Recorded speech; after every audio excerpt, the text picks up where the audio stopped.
కేంద్రం కొత్తగా 2000 సంవత్సరంలో ఉత్తరాఖండ్, జార్ఖండ్, ఛత్తీస్గఢ్ రాష్ట్రాలను కేంద్రము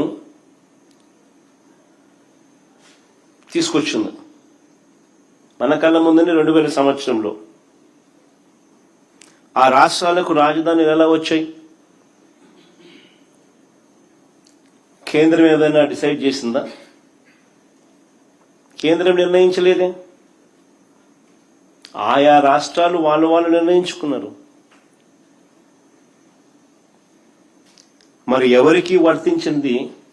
కేవలం మనకు మాత్రమే ఎందుకు వర్తిస్తా ఉంది, ఎలా వర్తిస్తా ఉంది?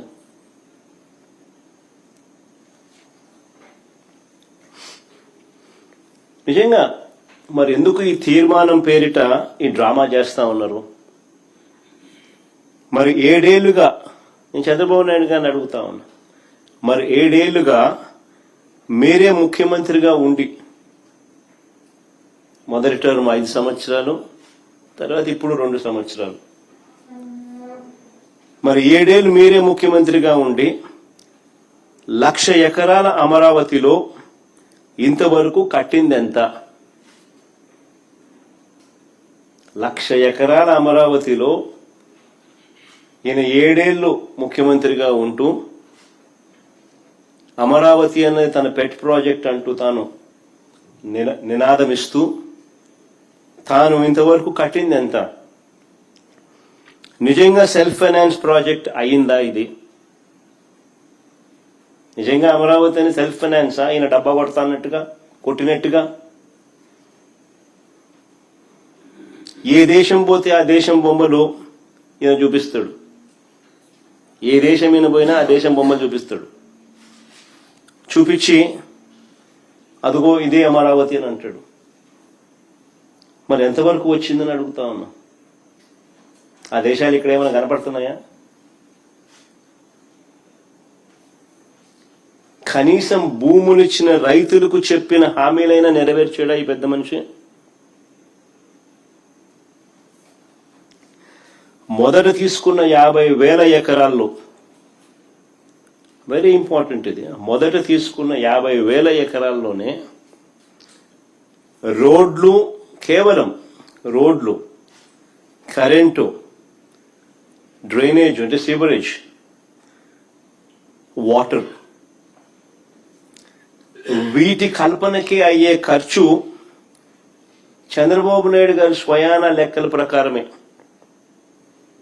ఈయనే కేంద్ర ప్రభుత్వానికి ఇచ్చిన లెక్కలు, ఈయనే వివిధ బ్యాంకులకు ఇచ్చిన లెక్కల ప్రకారమే ఎకరాకు 2 కోట్లు అవుతుంది అని చెప్పాడు.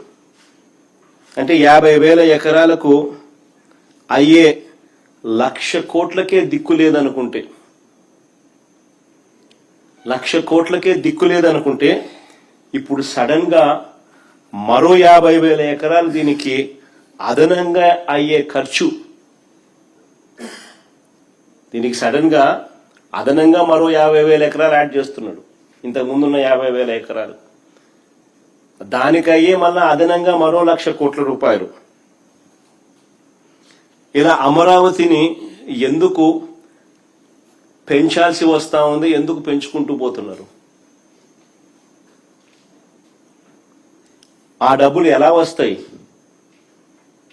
అంటే 1,00,000 ఎకరాల్లో, ఆ 1,00,000 ఎకరాల్లో కేవలం రోడ్లు వేయడానికి, కేవలం కరెంట్ ఇవ్వడానికి, కేవలం సివరేజ్ వ్యవస్థ క్రియేట్ చేయడం కోసం, కేవలం నీటి వ్యవస్థ క్రియేట్ చేయడం కోసం, బేసిక్ ఇన్ఫ్రాస్ట్రక్చర్ క్రియేట్ చేయడం కోసం ఈ 1,00,000 ఎకరాలలో 2,00,000 కోట్లు కావాలి అని వీళ్ళు చెప్పిన లెక్కల ప్రకారమే.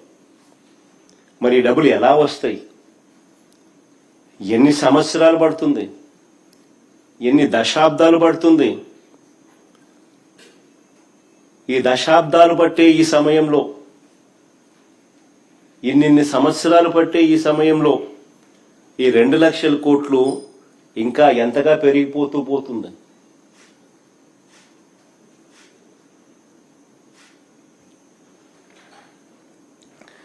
రెండు 2019కు ముందు ఈయనే స్వయంగా చేసిన మాస్టర్ ప్లాన్ 2019కు ముందు 50,000 ఎకరాలకు సంబంధించి బ్రహ్మాండమైన వరల్డ్ క్లాస్ రాజధాని ఇక్కడ వస్తా ఉందని ఈయనే మాస్టర్ ప్లాన్ తయారు చేసినాడు, మనందరికీ ఊదరగొట్టి బాహుబలి సెట్టింగ్లన్నీ చూపించి. మరి 2019కు ముందు ఈయనే స్వయంగా చేసిన మాస్టర్ ప్లాన్ ను సడన్ గా ఈయనే ఎందుకు మారుస్తున్నాడు?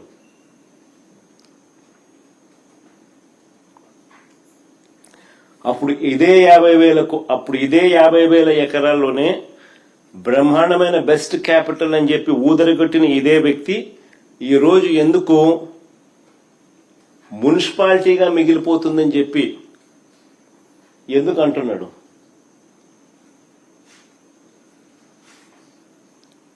ఆ మాట అని ఇంకొక 50,000 ఎకరాలు కావాలంటున్నాడు. మరి ఇంతకు ముందు 50,000 ఎకరాలతోనే వరల్డ్ క్లాస్ సిటీ అని చెప్పిన వ్యక్తి ఈ రోజు ఏమంటున్నాడు? ఆ 50,000 ఎకరాలే అంటే ఇది మున్సిపాలిటీగానే మిగిలిపోతుంది, అందుకని ఇంకొక 50,000 ఎకరాలు కావాలంటున్నాడు. అని ఎందుకు అంటా ఉన్నాడు? ఎక్కడా లేని విధంగా కాస్ట్ పర్ ఎస్ఎఫ్టీ అడుక్కు అయ్యే ఖర్చు ఏకంగా 11,000 నుంచి 14,000 అవుతా ఉంది. కాస్ట్ పర్ ఎస్ఎఫ్టీ ఎక్కడా చూడని విధంగా, ఎక్కడా లేని విధంగా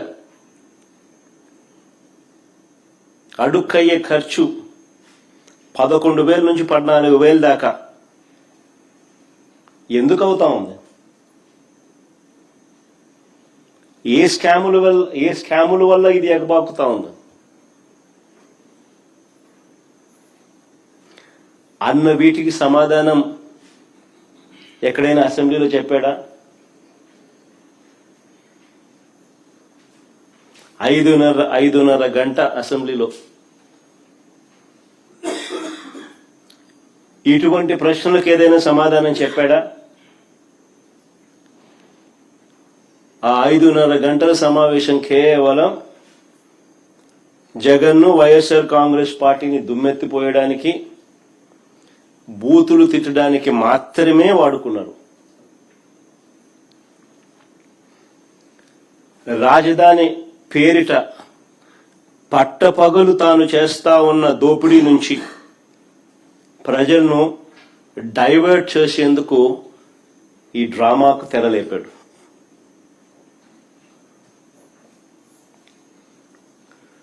ఆశ్చర్యం ఏమిటో తెలుసా? ఓవైపున అసెంబ్లీ పిలుస్తాడు. ఇంతకుముందు నేను అన్నాను కదా, ఈ మనిషికి చిత్తశుద్ధి లేదు, నిజాయితీ అంతకన్నా లేదు అని చెప్పి. ఆశ్చర్యం ఏమిటి అని అంటే, ఓవైపు అసెంబ్లీని పిలుస్తాడు, ఇంకోవైపు అదే చట్టసభలో భాగమైన కౌన్సిల్ని పిలవడు.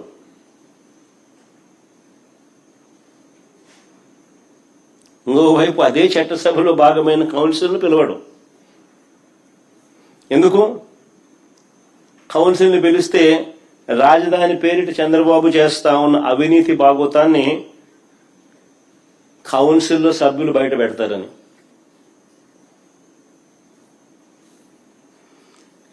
ఈయన బండారాన్ని అంతా కూడా